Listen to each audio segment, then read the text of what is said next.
Bonjour à tous, bienvenue dans votre nouveau magazine Var Business sur BFM Toulon Var, un magazine qui revient sur l'actualité varoise, l'actualité économique, en partenariat avec le Journal des entreprises, édition Région Sud. Notre invitée aujourd'hui est Malak Ferrari, une serial entrepreneuse qui s'est associée à Sylvain Ballotti pour développer le fumoir de Provence. Bonjour Malak Ferrari. Bonjour.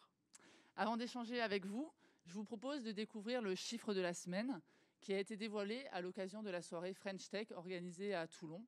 Ce chiffre, c'est 77, à savoir 77% des 44 entreprises qui ont répondu à une enquête sur les besoins de recrutement. Et ces 77% souhaitent recruter, dont les 2/3 à très court terme. Cette enquête a été réalisée par TVT Innovation en partenariat avec la métropole Toulon-Provence-Méditerranée et Résine Média. Maintenant, passons donc à notre invité. Malak Ferrari, vous co-dirigez donc le Fumoir de Provence, une entreprise qui propose une large gamme de saumon fumé, dorade sauvage fumée, thon sauvage ou truite de France fumée. Pourquoi avez-vous choisi de vous associer à cette entreprise? Qu'est-ce qui vous a séduit? Alors, la première chose qui m'a séduite dans cette entreprise, c'est le produit. Il y a un produit exceptionnel, onctueux, savoureux et délicat qui fait la différence sur tout ce qui existe sur le marché et qui m'a montré un grand potentiel de développement possible. D'accord. Et cette association remonte à 2018, je crois. Absolument, j'ai intégré l'entreprise en 2018. Sylvain Ballotti, le fondateur, est proche de la retraite et souhaitait transmettre son entreprise pour voir grandir le bébé qu'il a créé. Et ça a été pour moi un grand plaisir que de me proposer de reprendre cette activité. Que vous connaissiez déjà, je crois, depuis un petit bout de temps. Absolument, parce que je l'accompagnais sur sa partie commerciale et il s'est avéré qu'il y avait un besoin, au-delà du commercial, il y avait un besoin aussi de suivi marketing qui était assez important.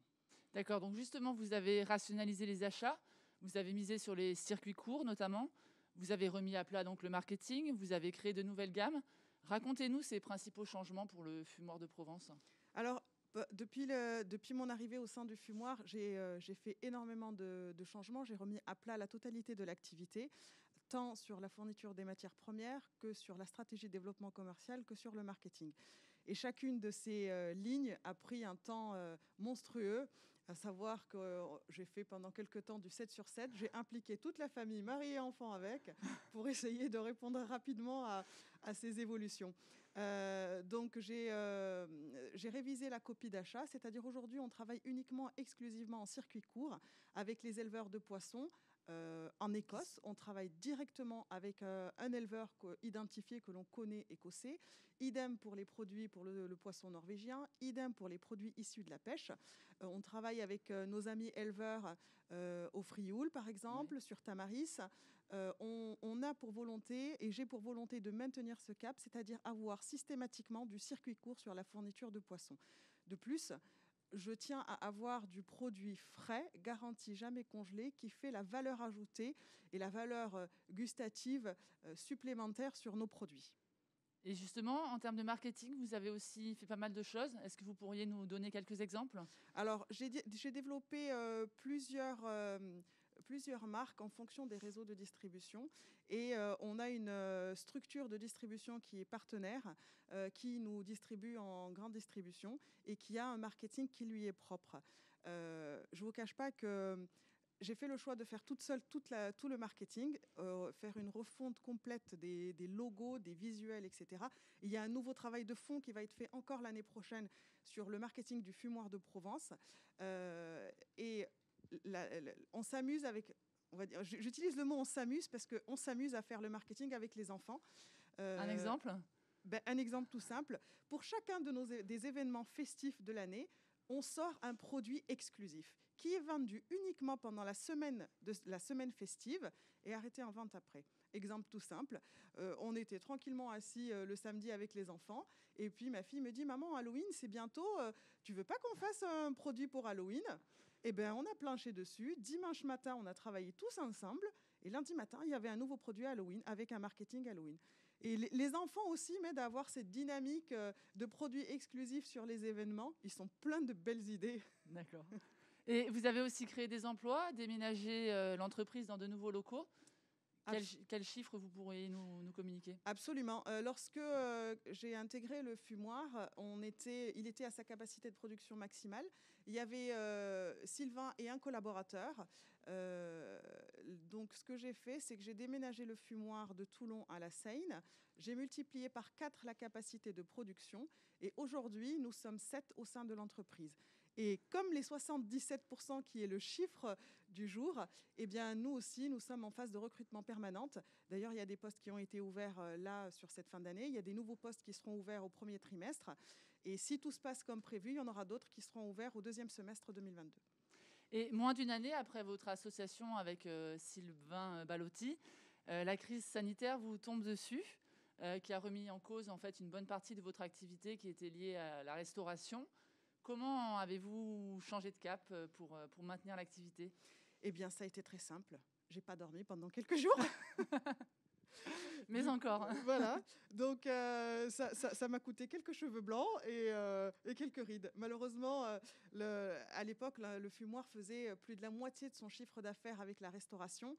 La fermeture surprenante et qui arrivait d'un coup sans nous prévenir des restaurants a été vraiment un choc pour nous, un choc pour notre activité et ça a mis en doute vraiment la totalité de l'activité. Donc, j'ai planché sur une restructuration du portefeuille client afin de pallier à cette problématique de crise sanitaire. On a développé la vente aux particuliers, que je remercie beaucoup parce qu'ils nous ont énormément soutenus avec des commandes en direct au fumoir. On a développé les réseaux spécialisés.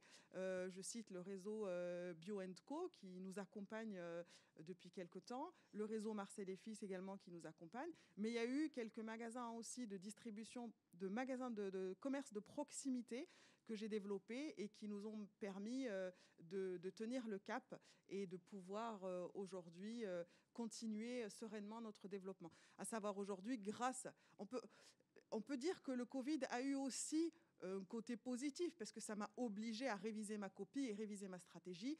Et aujourd'hui, on peut dire qu'on a 30% par notre partenaire de distribution en grande distribution, on a 30% en épicerie fine, on a 30% en réseau spécialisé et on a 10% auprès des particuliers. Et dans les réseaux spécialisés, il y a un petit 10% à présent qui est auprès de la restauration. Malheureusement, au jour d'aujourd'hui, nous n'avons toujours pas récupéré le chiffre d'affaires qui a été perdu suite au Covid. Et vu les dernières annonces, on n'est pas près de le retrouver.